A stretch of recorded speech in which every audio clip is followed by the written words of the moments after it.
വിശ്വസനീയമല്ലാത്ത ആപ്പുകൾ ഡൗൺലോഡ് ചെയ്യരുത് എന്ന മുന്നറിയിപ്പുമായി ദുബായ് പോലീസ്. ഇത്തരം ആപ്പുകളിൽ ഒളിപ്പിച്ചിരിക്കുന്ന മാൽവെയർ ഉപയോഗിച്ച് തട്ടിപ്പുകാർ വ്യക്തിഗത വിവരങ്ങളും ബാങ്കിംഗ് വിവരങ്ങളും മോഷ്ടിച്ച് അക്കൗണ്ടുകളിൽ നിന്ന് പണം തട്ടിയെടുക്കുകയും ചെയ്യാമെന്നാണ് അധികൃതരുടെ മുന്നറിയിപ്പ്. വിശ്വസനീയമല്ലാത്ത ഉറവിടങ്ങളിൽ നിന്ന് മൊബൈൽ ആപ്പുകൾ ഡൗൺലോഡ് ചെയ്യുന്നത് ഗുരുതരമായ സൈബർ തട്ടിപ്പുകൾക്ക് വഴിവെക്കുമെന്ന് ദുബായ് പോലീസിന്റെ ക്രിമിനൽ ഇൻവെസ്റ്റിഗേഷൻ ജനറൽ ഡിപ്പാർട്ട്മെന്റിന് കീഴിലുള്ള ക്രൈംസ് ആൻഡ് സൈബർ സെക്യൂരിറ്റി വിഭാഗമാണ് മുന്നറിയിപ്പ് നൽകിയത്. അധികൃതർ പുറത്തിറക്കിയ ബോധവൽക്കരണ വീഡിയോയിൽ ബാങ്കിംഗ്, നിക്ഷേപം, ഡെലിവറി സേവനങ്ങൾ, സുരക്ഷാ അപ്ഡേറ്റുകൾ തുടങ്ങിയ ആളുകളുടെ താല്പര്യങ്ങളും ആവശ്യങ്ങളും ലക്ഷ്യമിട്ടുള്ള വ്യാജ ആപ്പുകളാണ് തട്ടിപ്പുകാർ ഒരുക്കുന്നതെന്ന് വ്യക്തമാക്കുന്നു.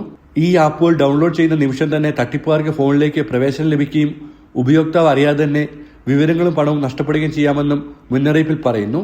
ഔദ്യോഗിക അംഗീകൃതമായ ആപ്പ് സ്റ്റോറുകളിൽ നിന്ന് മാത്രം ആപ്പുകൾ ഡൗൺലോഡ് ചെയ്യണമെന്നും പാസ്വേഡുകളോ OTPകളോ മറ്റാരുമായി പങ്കുവെക്കരുതെന്നും വിശ്വസനീയമായ സുരക്ഷാ സോഫ്റ്റ്വെയർ ഉപയോഗിക്കണമെന്നും ബാങ്കിംഗ് അലർട്ടുകൾ സജീവമാക്കണമെന്നും സംശയാസ്പദമായ ലിങ്കുകളിൽ ക്ലിക്ക് ചെയ്യുന്ന ഒഴിവാക്കണമെന്നും ദുബായ് പോലീസ് നിർദ്ദേശിച്ചു. ഡിജിറ്റൽ സുരക്ഷയെക്കുറിച്ചുള്ള പൊതുജനങ്ങളുടെ അവബോധമാണ് സൈബർ തട്ടിപ്പുകൾക്കെതിരായ ആദ്യ പ്രതിരോധമെന്നും അധികൃതർ വ്യക്തമാക്കി. തട്ടിപ്പിന് ശ്രമമുണ്ടായാൽ ദുബായ് പോലീസ് സ്മാർട്ട് ആപ്പ് 901 എന്ന നമ്പർ അല്ലെങ്കിൽ സൈബർ കുറ്റകൃത്യങ്ങൾ റിപ്പോർട്ട് ചെയ്യുന്നതിനുള്ള ക്രൈം പ്ലാറ്റ്ഫോം എന്നിവ വഴി ഉടൻ പരാതി നൽകണമെന്നും ദുബായ് പോലീസ് അഭ്യർത്ഥിച്ചു. ജനം, ദുബായ്.